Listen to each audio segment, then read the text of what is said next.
Hello everyone and welcome to Miss Liseco's Algebra class. You're looking at the icon that you should look for on your Canvas desktop. Just so that you know, this video is going to be in two parts. So this is the first part. We're going to go through and explain what a module will look like, the components of each module, and make sure that you know what the setup for the class entails.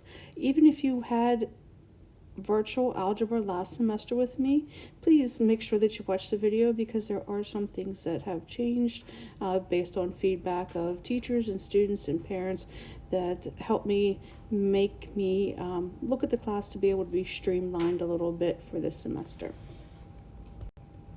So if we look at this example module, these are the headings that we could see on any module. You'll notice a little bit different from last semester is that we used to look at every module by the day, and what I've done this semester is make a weekly module. So the first module that you will look for on your Canvas page when you go to modules is for the week of January 5th. Another big change is that goes along with that weekly module is that everything will be assigned on the first day of the week, the Monday, or in this case, the Tuesday that we're starting school, and it will be due the following Monday. So as we go through this, I'll be making sure to point those things out to you. So what we're going to go do now is look at each one of these components individually, just so that you have a basic of understanding of what to expect. And so if we look at the first thing here, every module is going to start with this page that says watch this first, and this is where we need to make sure that we're paying close attention to assignments, to due dates. It's basically what the teacher would do the first few minutes of class if we were not in a virtual setting. You know, the objective for the class, what do we plan on learning, when are things due, what needs to be done. That's what this video will tell us. It will explain everything that's in the module. So it's very important to watch. I try not to make them very long. I'm going to admit that the first one or two will probably be a little longer because I'm going to make sure that they're explained in detail, especially for students who have not been with us virtually during the first semester.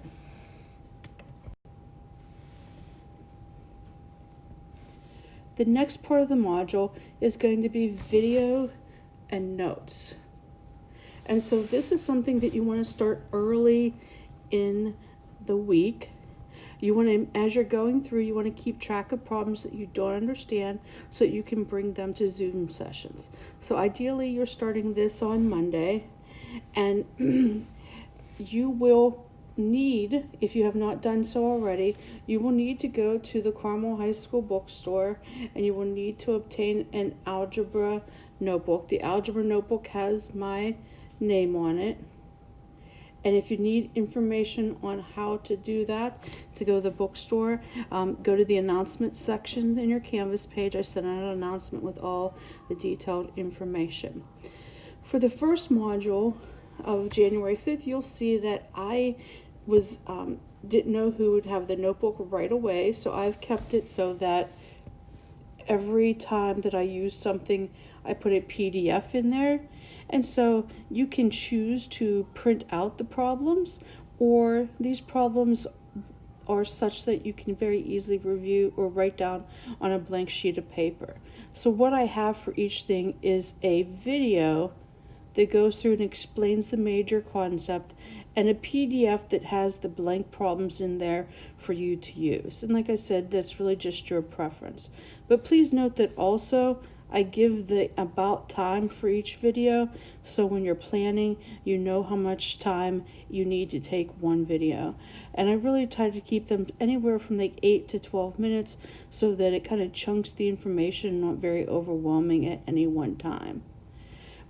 Now, if you are bringing something to a Zoom session that you don't understand, please make sure that you are very specific and you write down the problem, and that just helps us make sure that we use our time wisely. We don't have to go back in the video and find what the problem is. You're able to go ahead and do that ahead of time and just bring the problem with you. So after you've gone through and you've watched the videos, even more so than watching, you want to make sure that you're an active participant, that you're actually doing the problems, and that you are practicing some of the example problems on your own.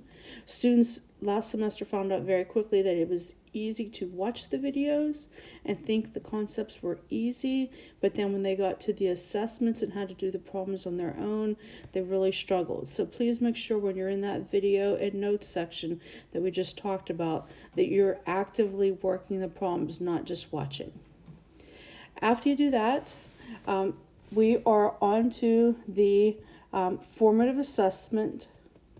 Okay, formative assessment is really like if you were in class and a teacher assigned you classwork and then walked around and helped you, or maybe you worked with a partner on practice problems. It's where we still think you're making some mistakes, but we want you to make the mistake, figure out what it is, correct it, and learn from it. So notice that this says that yes, this is practice, although you are getting credit for doing it and points. But please note that there are multiple attempts, meaning that you can miss the problem, you can write the problem down and bring it to a Zoom session. We can work through either that problem or a very similar problem, and you can then go back and fix that in your formative assessment. And that would then increase your score. Notice that right here tells us the due date, and if you go further on your calendar, you'll see that I set them all for the following Monday, and just to keep everything clear, it's going to be Monday at 9 a.m. for everything.